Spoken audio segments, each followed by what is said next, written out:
अब हम देखेंगे कि लेट्स से वाइल कोडिंग हमारे पास कुछ एक्सेप्शंस आ सकते हैं, राइट। जैसे कि इसमें हमने देखा था कि कैसे कुछ एरर्स था, उसको मतलब उसके वजह से हमारे पास आउटपुट जो है वो एक्सपेक्टेड नहीं आ रहा था, ठीक है। तो अब क्या है, लेट्स से इस ऐप में थोड़ा सा चेंज करते हैं और सपोज़ कि एक वैल्यू है जो हमारे पास किसी थर्ड पार्टी से आ रहा है या फिर किसी एपीआई से रिस्पॉन्स में आ रहा है, राइट। मैं किसी लाइव ऐप की सिनेरियो की बात करूँ, यहाँ तो ऐसा कुछ नहीं होने वाला है, लेकिन जब कोई हम कोई किसी लाइव ऐप में काम करते रहेंगे और कुछ आउटपुट है जो हमारे पास किसी एपीआई से आ रहा है या फिर कुछ यूज़र इनपुट है जो किसी स्पेसिफिक फॉर्मेट में चाहिए, ठीक है, जो उस फॉर्मेट में नहीं आ रहा है, तो उसे हैंडल करने का जो वे है वो मैं एक्सप्लेन करने वाला हूँ, ठीक है।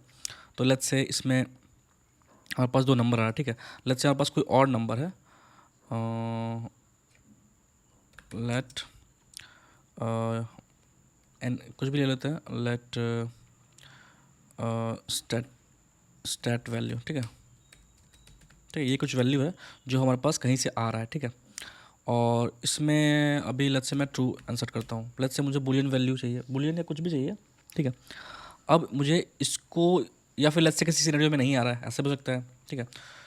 और मैं इसको यूज़ कर रहा हूँ, लेट्स से मैं यहाँ पे इसको ये करता हूँ और यहाँ पे मैं इसको यहाँ पे यूज़ करता हूँ, ठीक है। अगर ये हो तो ठीक, ये हो जाए, एल्स सम इक्वल टू 0, ठीक है, ऐसा कुछ है।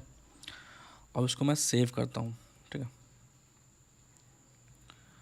अब मैंने इसको रिफ्रेश किया, अब मैंने किया 2 + 4, तो ये हमें आउटपुट मिल गया, ठीक है।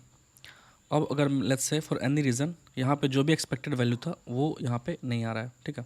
या फिर लेट्स से कोई ऑब्जेक्ट आ रहा है, उसके अंदर कुछ की हम ढूंढ रहे हैं वो नहीं मिल रहा है, ऐसा कुछ नहीं हो सकता है कि ऑब्जेक्ट का कुछ भी प्रॉपर्टी है जो हम कहीं से मिल रहा है किसी थर्ड पार्टी एपीआई से और वो हमें उसमें नहीं मिल रहा है, ठीक है। तो पहले देखते हैं कि अगर मान लो कोई वेरिएबल है जो एग्जिस्ट ना कर रहा, उसको हम ट्राई कर रहे हैं एक्सेस करने का, ठीक है। तो उस केस में क्या होगा, देखते हैं, सम परफॉर्म करते हैं, ठीक है। तो यहाँ पे कुछ भी नहीं हो रहा है, तो हमारे पास ये एरर आ रही है, ठीक है।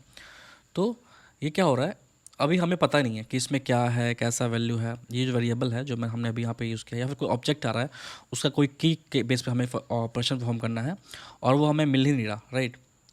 वो उसके अंदर है ही नहीं, एम्प्टी ऑब्जेक्ट हमें मिल रहा है और इस तरह से वो हमें फिर एरर देगा कि ये तो इंस्टेंस है ही नहीं और हम उसको एक्सेस कर, ये किसी थर्ड पार्टी का एपीआई का रिस्पॉन्स है और कोई वेरिएबल है जो यहाँ पे मुझे मिल ही नहीं रहा है, ठीक है। या एक्सपेक्टेड वैल्यू के जो है वैल्यू मतलब कुछ आ ही नहीं रहा है, मीन्स जो कि हम यूज़ करना चाह रहे हैं वो सर्वर से आ ही नहीं रहा है, ठीक है। तो हमारे पास ये error, reference error, right, is not defined. अब करना क्या है मुझे कि मुझे ये एक्सपेक्टेड है, किसी केस में ऐसा कुछ आ सकता है, ठीक है। तो मुझे इसको हैंडल करना होगा, ठीक है। इसको, इस एरर को हमें खुद से हैंडल करना पड़ेगा ताकि जिस सिनेरियो में ये वैल्यू या वेरिएबल किसी एपीआई से ना मिले फॉर एनी रीज़न, तो उसको हमें हैंडल करना है, कोड से ही हैंडल करना, ताकि ये एरर ना आके कुछ कस्टमाइज एरर है, राइट। तो उसके लिए हम यहाँ पे फिर यूज़ करते हैं ट्राई कैच, ठीक है। ये हमारा ट्राई कैच होता है। ट्राई कैच में होता क्या है कि कहीं भी आपको ऐसा डाउट लगे कि जो भी हमारा वेरिएबल है वो, उसका बिहेवियर एक्सपेक्टेड जो भी हम हैं उसके अलावा भी आ सकता है, कुछ ऐसा आ सकता है जो हम एक्सपेक्ट नहीं कर रहे हैं, ठीक है, उसको भी हैंडल करना है। तो उसको हम इस ब्लॉक में डालेंगे। जैसे मान लो मुझे ये कोड चलना है, ठीक है, और मुझे पता है इस कोड में जो कुछ और जो भी ये वेरिएबल है इसका वैल्यू फिक्स नहीं है, कभी आ सकता है कभी नहीं आ सकता है, ठीक है। ये एपीआई पे डिपेंड करेगा, ठीक है। और इसको मुझे हैंडल करना है, मुझे कस्टम इस तरह का एरर जो हमारे पास आ रहा है, रेफरेंस एरर, वो ना दे के हमें कुछ कस्टमली इसको हैंडल करना है, ठीक है।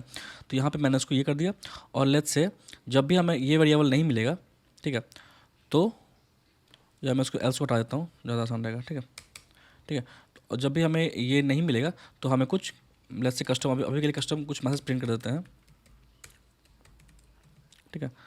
Let's say something went wrong, ऐसा कुछ हम प्रिंट करवाना चाह रहे हैं, ठीक है। देखते हैं, मैंने इसको किया रिफ्रेश, यहाँ 3, यहाँ 5, है ना।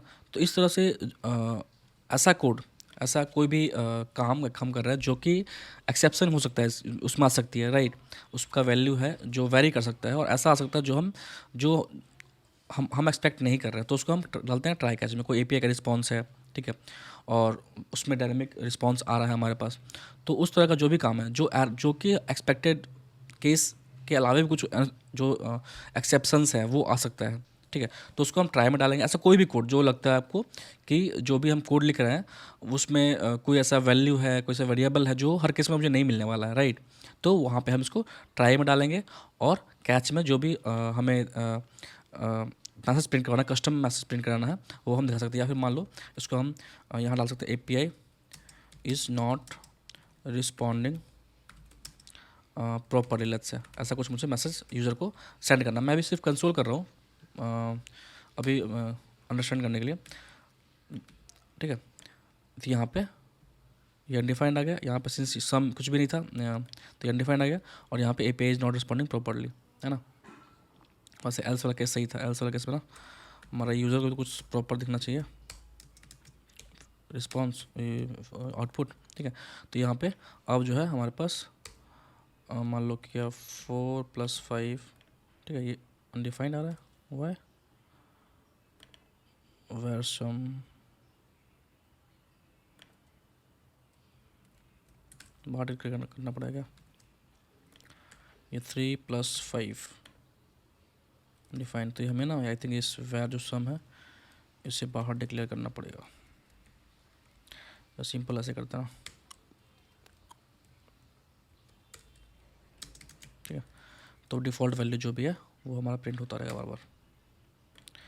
अनडिफाइंड थोड़ा सा जमता नहीं ना यूजर एंड पे, है ना। तो ये 4 + 5 0, ये 0 आ गया, और यहाँ पे हम जो भी एरर मैसेज प्रिंट करना चाह रहे हैं, या फिर ऐसा भी हो सकता है कि हम ये प्रिंट ना करवा के, हमें ये प्रिंट ना करवा के, है ना, हमें कुछ स्टैटिक वो टेक्स्ट कंटेंट ही चेंज करना है, लेट्स से, ठीक है। तो यहाँ पे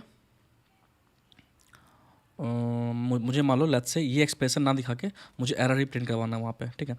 तो मैं क्या करूँगा, इसका टेक्स्ट कंटेंट को ना मैंने यहाँ पे टेक्स्ट कंटेंट लिया, और यहाँ पे टेक्स्ट कंटेंट को चेंज करना, राइट। तो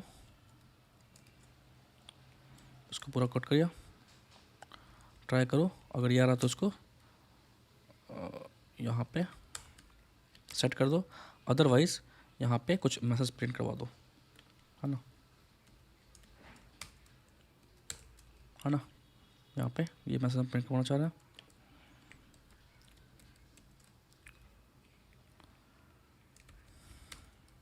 ठीक है। और फिर से हमने इसको ऑप्टिमाइज हुआ कोड है, वैसे अभी मैं बस इजली क्विकली एक्सप्लेन करना चाह रहा हूँ। ये कोड और ऑप्टिमाइज होगा, ये हम क्यों लिख रहे हैं यहाँ पे, ठीक है। अब देखते हैं ये कोड कैसे वर्क करता है। 4 + 6, है ना। तो इस तरह से अपना जो भी एक्सेप्शंस है उसको हम काफ़ी इजीली यहाँ पे हम हैंडल कर सकते हैं, ठीक है। अब इसमें एक और की होता है ट्राई, कैच, और यहाँ फाइनली, ठीक है। अब मुझे पता नहीं कि ये क्या होगा, लेकिन मुझे कोई स्पेसिफिक कंडीशन है जो मुझे रन करवाना ही करवाना, ठीक है। तो यहाँ पे मैं उसको यहाँ पे डाल दूँगा, ठीक है। दिस ब्लॉक विल, मतलब आउटपुट कुछ भी हो, मतलब जो भी केस कुछ भी बने, ट्राई का बने, कैच का बने, लेकिन मैं इसको रन करवाना चाह रहा हूँ, run the block will run always, मतलब कंडीशन कुछ भी हो, फाइनली ब्लॉक के अंदर जो भी हम लिखेंगे ये हम ऑप्शनल ही होता है, इसको यूज़ नहीं भी करेंगे तो भी हमारा ट्राई कैच जो हमारा पर्पस है तो वो फुलफिल होता है, ठीक है। लेकिन कुछ ऐसा है हमारा ऑपरेशन जो कि हमें फुलफिल करवाना ही करवाना है, राइट। तो यहाँ पे उसको हम मेंशन कर देंगे। तो देखो यहाँ पे मैंने रिफ्रेश किया 4 + 6, तो हमारा ये जो ऑपरेशन है वो तो अपना एज इट इज़ परफॉर्म कर रहा है, और ये हमारा ये जो हमारा फाइनली वाला कंडीशन है वो भी हमारा चल रहा है ना। या फिर कुछ भी हमें मैसेज प्रिंट करवाना है later on, set time out डालना है ताकि बाद में कुछ रिडायरेक्शन परफॉर्म हो जाए, इस तरह से कुछ भी, चाहे केस कुछ भी हो, रिडायरेक्ट हो जाए पेज किसी दूसरे राउट पे।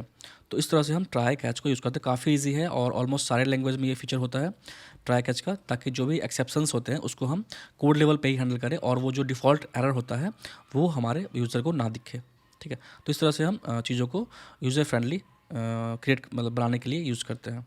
Okay, thank you.